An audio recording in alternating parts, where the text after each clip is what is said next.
देश की राजधानी दिल्ली में संसद की नई बिल्डिंग के उद्घाटन में अब केवल 48 घंटे का ही वक्त बाकी है।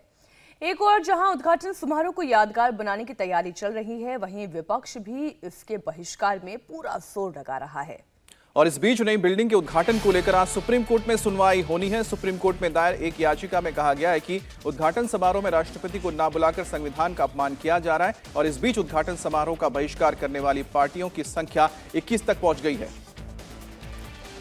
समर्थन करने वाली पार्टियों की भी संख्या 2 दर्जन को पार कर चुकी है। करीब 25 दलों ने उद्घाटन समारोह का न्योता स्वीकार कर लिया है।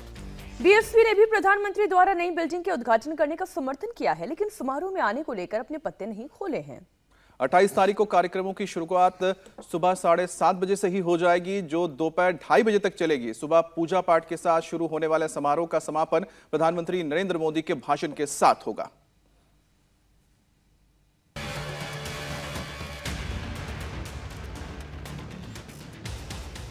देश की जनता का जनादेश, देश की जनता कांग्रेस की इच्छा पर निर्भर नहीं है।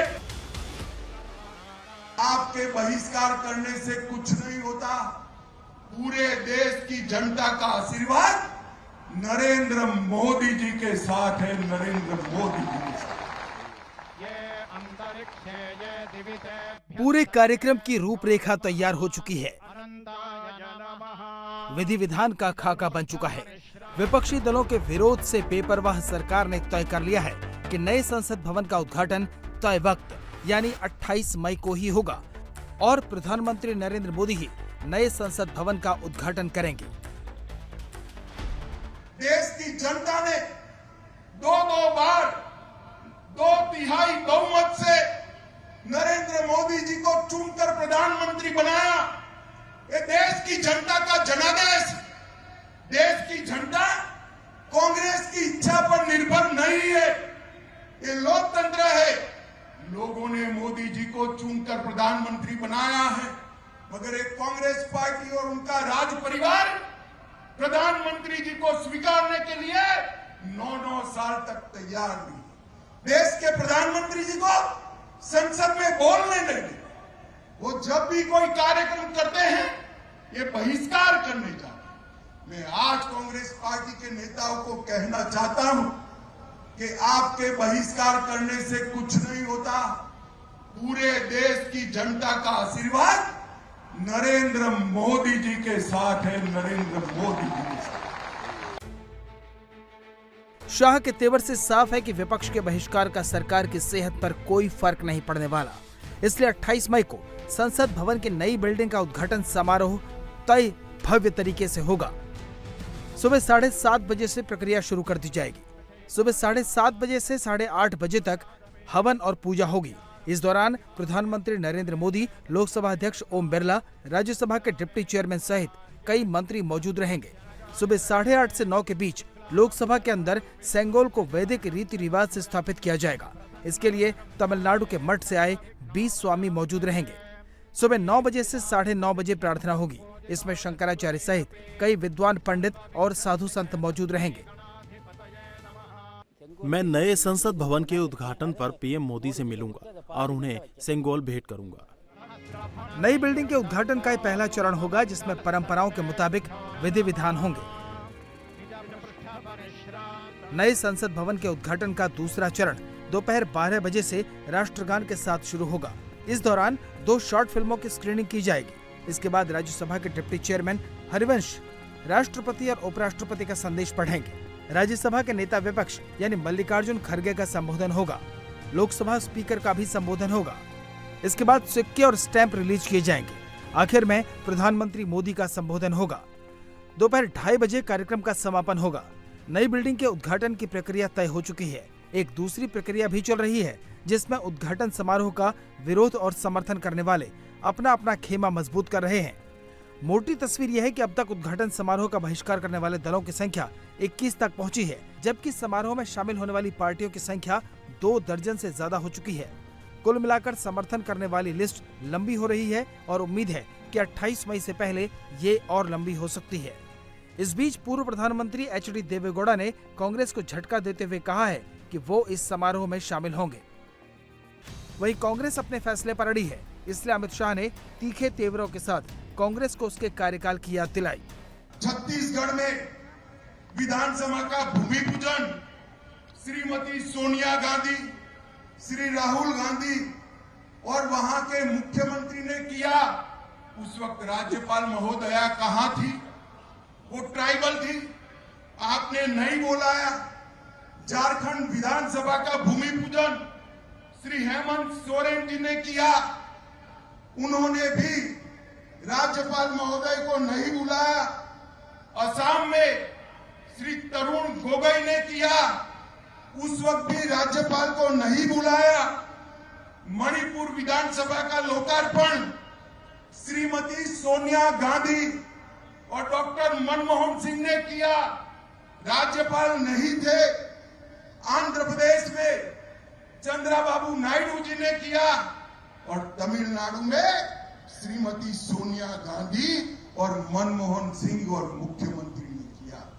मैं आज कांग्रेस के मित्रों को पूछना चाहता हूं, जब आप करते हो तब ये सब कुछ ठीक होता है, और जब भारतीय जनता पार्टी करती है, मोदी जी करते हैं, आपकी वक्र दृष्टि इसका बहिष्कार करती है।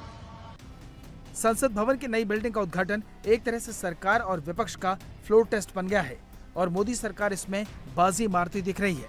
अब तक के आंकड़ों के मुताबिक लोकसभा के 376 सांसद यानी 68% लोकसभा के सांसद नई संसद के उद्घाटन के समर्थन में हैं, जबकि विपक्ष में 168 लोकसभा सांसद यानी 31% सांसद इसके उद्घाटन का बहिष्कार कर रहे हैं। वहीं राज्यसभा की बात करें तो 131 सांसद यानी 55% समर्थन में हैं और 104 राज्यसभा सांसद यानी 45% विरोध कर रहे हैं। यानी सरकार के पास यहाँ भी बम्पर बहुमत है, इसलिए अमित शाह ने विरोध करने वालों को कांग्रेस से दूर रहने की नसीहत दी। भारतीय जनता पार्टी ने हम विपक्ष में बैठे तब भी आपका सम्मान किया। कई सालों तक रचनात्मक विपक्ष की भूमिका निभाई और दो बार पूर्ण बहुमत से चुनने के बाद भी आप देश के प्रधानमंत्री जी का सहयोग नहीं कर रहे हो। ये भारत की जनता के जनादेश का अपमान है। और जो दल कांग्रेस के साथ जुड़ गए हैं, मैं उनको भी कहना चाहता हूं कि कांग्रेस वालों के रास्ते पर चलोगे तो कांग्रेस जैसी ही स्थिति होगी, इससे अच्छी स्थिति नहीं। कांग्रेस जहां विरोधी दलों के नंबर बढ़ा रही है, तो वहीं नीतीश कुमार की पार्टी जेडीयू के अध्यक्ष ललन सिंह ने पूरी बहस को नया मोड़ देने की कोशिश की। बीजेपी ने भी खुला चैलेंज कर दिया। बिहार विधानसभा की नई बिल्डिंग का उद्घाटन नीतीश कुमार ने किया था, राज्यपाल को नहीं बुलाया। इस सवाल पर ललन सिंह बिगड़ गए। चौधरी कह रहे हैं कि विधानसभा में जो शिलापट का उद्घाटन हुआ विधानसभा में, तो उसमें नीतीश कुमार ने किया था, राज्यपाल को क्यों नहीं? कौन बोल रहे हैं? सम्राट चौधरी जी का छोड़िए ना, सम्राट चौधरी जी जो बोलेंगे वो कानून नहीं ना। सुशील मोदी कह रहे हैं सर इतना दिक्कत है तो नए संसद भवन में नहीं पैर रखे कभी विपक्ष के नेता। सुशील मोदी जी ही पूरा लोकतंत्र का आधारशिला रखेंगे क्या? पूरा सुशील मोदी जी लोकतंत्र का आधारशिला नहीं रखेंगे। सरकार अगर बदलेगी तो नए संसद भवन में कोई दूसरा काम हो। नीतीश जी, आपने उद्घाटन किया, शिलान्यास किया, उसमें राज्यपाल को नहीं बुलाया, और आज आप मुद्दा बना रहे हैं कि संसद भवन के उद्घाटन में राष्ट्रपति को क्यों नहीं बुलाया गया। और ललन जी बयान दे रहे हैं कि हमारी सरकार बनेगी तो उस भवन का हम दूसरे काम में इस्तेमाल करेंगे।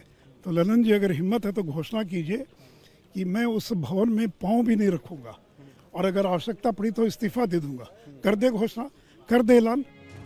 पक्ष विपक्ष की लड़ाई के बीच नए संसद भवन के उद्घाटन का ये मामला अब सुप्रीम कोर्ट भी पहुंच गया है। सुप्रीम कोर्ट की वकील जया सुकिन ने एक जनहित याचिका दाखिल की है। इस याचिका में कहा गया है कि राष्ट्रपति को उद्घाटन समारोह से बाहर करके सरकार ने भारतीय संविधान का उल्लंघन किया है, संविधान का सम्मान नहीं किया जा रहा।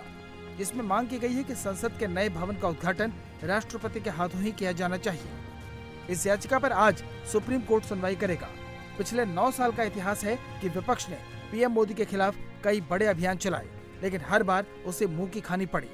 इस बार भी गोलबंदी बड़ी करने की कोशिश जरूर है, लेकिन इस इमारत को बनाने में जिस तरह से रिकॉर्ड बना है, वैसे ही इसके उद्घाटन में भी विरोधियों से ज्यादा समर्थकों के शामिल होने का रिकॉर्ड बनता दिख रहा है।